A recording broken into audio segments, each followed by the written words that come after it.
Bom dia todo, a paz do Senhor. Estamos aqui para mais um devocional do dia que se encontra no livro de Salmos 139. O Senhor, tu me sonda e me conheces. Tu conheces o meu assentar e o meu levantar. E de longe entende os meus pensamentos. Esse é o Deus que nos conhece, né? Deus, ele sabe antes mesmo de falar o que nós iremos dizer. E a nosso tema hoje tem como o insondável propósito de Deus. Deus é eterno e imutável, poderoso, todo-poderoso, onisciente e onipresente. Ele tem domínio sobre tudo e tudo. Amamo-nos e criou-nos para o louvor da sua glória. Vamos então estudar sobre a sua magnitude e superioridade de pensar e agir. Esse é o Deus, né? Que ele age e pensa em nosso favor, né? Ele tem domínio sobre tudo. A mente superior de Deus. A mente de Deus é superior à do homem, pelo seguinte motivo: ele é eterno. O Senhor disse a Israel: ainda antes que houvesse dia, eu sou, e ninguém há que possa fazer escapar das minhas mãos. E operando eu, quem impedirá? Está lá escrito em Isaías 43, 13. Esse é o nosso Deus, né? Que ele não perde permissão para agir em nossas vidas. Ele faz conforme ele quer, porque ele é Deus e é soberano. Ele é onisciente. Davi comenta sobre a maravilhosa ciência de Deus que nos criou e nos acompanha desde que nascemos. Está lá escrito em Salmos 39, que foi o que eu li agora, né? Do 1 até o 23.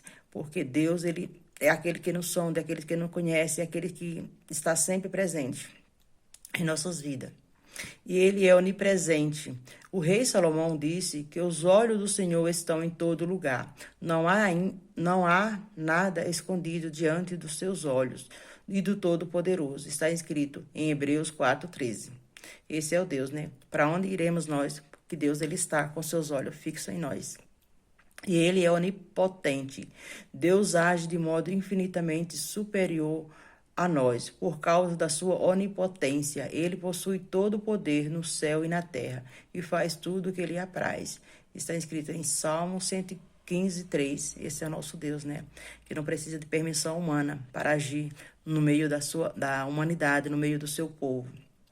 E os sinais e os propósitos divinos. Todas as vezes que Deus revelou ao homem algum de sonhos ou de uma profecia, ele estabeleceu sim e o cumprimento da sua palavra. Vejamos os sinais em revelação à vinda do Messias. Foi dito pelo profeta que ele seria da tribo de Judá, descendente de Davi. Estará escrito em Isaías 11:10. Nasceria de uma virgem e em Belém.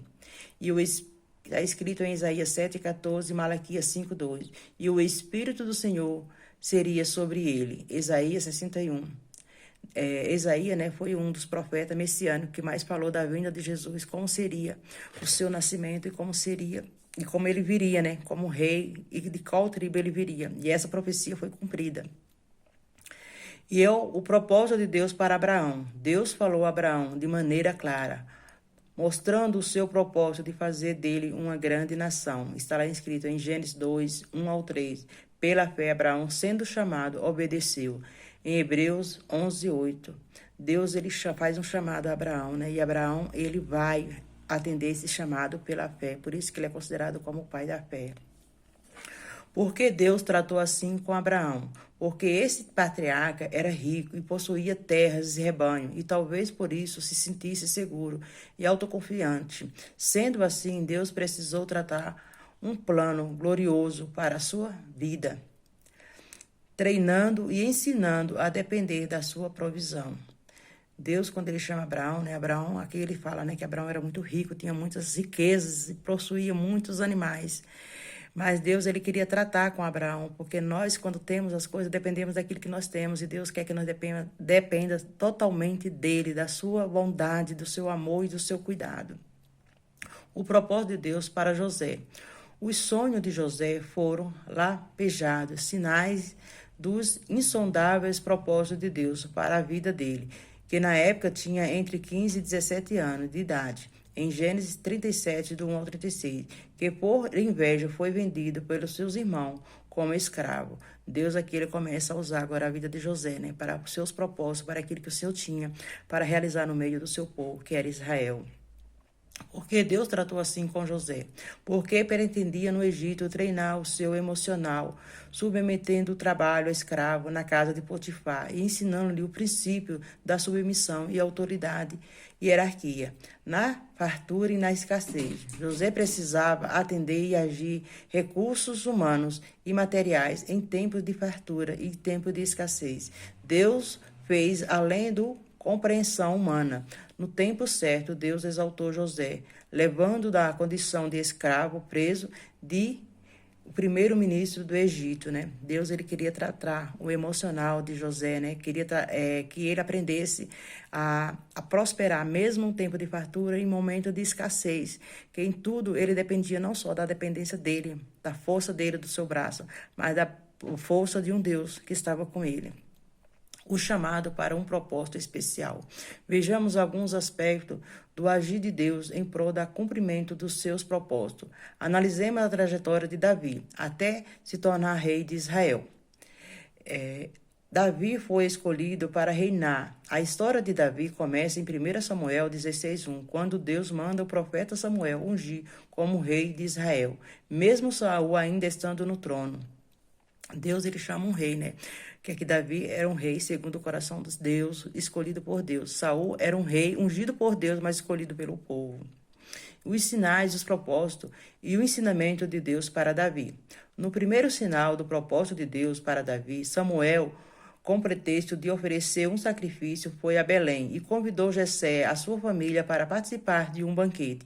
E ali ungiu Davi secretamente. No segundo sinal do propósito de Deus para Davi, o Senhor fez do seu servo conhecido em um só dia, depois que ele matou o gigante Golias.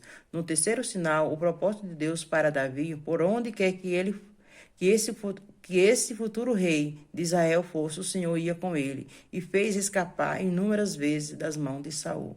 Deus, então, ele queria mostrar, né, que mesmo quando ele faz um chamado, tanto para mim como para você, ele cuida, é aquele que está caminhando com você. Então, ele queria ensinar isso para Davi, que Davi dependesse totalmente dele, de Deus, né? Então, Davi, ele foi um homem que tudo que ele fizesse nas suas guerras, nas suas pelejas, ele sempre consultava ao Senhor. Ele perguntava: Senhor, posso ir? Será que esse povo está nas minhas mãos? Então, essa é a dependência que Deus quer, né? Que tudo que nós fizemos, nós colocamos Deus em primeiro lugar em nossas vidas. Porque Deus tratou assim com Davi? Porque queria aperfeiçoar o seu caráter e sua dependência dele, bem como as suas habilidades militares. Aprendemos com esse personagem bíblico que não devemos menosprezar o treinamento de Deus. Então, que nós possamos cada vez mais ser treinados por esse Deus glorioso, né? Alguns segredos para alcançar os propósitos de Deus. Às vezes, deparamos-nos com situações tão difíceis que dizemos: meu Deus, como vou resolver essas questões? É nessa hora que devemos crer em Deus e depositar a situação. Crer em Deus e despeito da situação. A palavra de Deus revela que pela fé Abraão, sendo chamado, obedeceu, indo para o lugar que havia de receber. Em Hebreus 11:8, José deu ordem acerca dos seus ossos. Está lá escrito. E Davi venceu Remos e pôs em fuga o exército dos estrangeiros. Animarmos-nos com as promessas divinas. Seguimos o conselho do autor de Lamentações 3:21. Trazer à memória o que nos dá esperança e animarmos com aquilo que Deus falou em nosso coração, porque Ele nos ama e é fiel e poderoso para cumprir a sua palavra. Então, aqui em Lamentação, ele fala, né, que nós temos que trazer à memória aquilo que nos dá esperança. Então, acreditar cada vez mais nas promessas de Deus, sabendo que Deus ele é poderoso para fazer e cumprir tudo aquilo que Ele prometeu em nossas vidas. Submeter-nos ao tratamento divino. Lembramos-nos que Deus não levou Israel pelo caminho mais curto. Enfim, a fim de que ele se arrependesse de ter saído do Egito. Ao ver a guerra, o Senhor precisava tratá-lo antes de introduzi-los na terra prometida. Então, em alguns momentos, Deus vai nos levar pelo caminho mais longo, para que nessa trajetória a gente possa nos arrepender dos nossos pecados e compreender que Deus é que está no controle de tudo. Mas, no fim, o Senhor, o deserto é o ensinamento de Deus para as nossas vidas. Seguir a direção dada por Deus. Deus queria dizer ao seu povo, por meio dos sinais do deserto, que o segredo para alcançar o seu propósito era a obediência. Isso era o mesmo que dizer: não sigam os seus próprios caminhos, de acordo com suas leis, pois os meus caminhos são mais altos e seguros. Então, Deus até que ele nos dá uma lição, né? Queria que o povo compreendesse, né? A obediência ao Senhor, que quando nós obedecemos ao Senhor, as coisas vai tudo fluindo de uma forma natural, porque Deus, ele está no controle. E o melhor caminho é o caminho do Senhor. Evitar desviar dos nossos propósitos divinos. Se Deus fez uma promessa e depois permaneceu em silêncio, temos de orar a esse respeito. Ler a palavra e pedir esclarecimento a Ele. Não devemos ficar ansiosos e nem nos precipitar. Façamos como Davi, que sempre antes de ir à batalha consultava a Deus. Está em 1 Samuel 23:9. Então, que nós possamos, né? Se Deus, ele nos prometeu, então que nós possamos confiar, ainda que essa promessa, ela seja tardia, mas nós que possamos esperar, não murmurando, mas orando e buscando ao Senhor e esperar o tempo dele, certo? A participação dos propósitos de Deus. Meditamos nesses últimos tópicos que dois aspectos em que envolvemos o propósito de Deus para nós.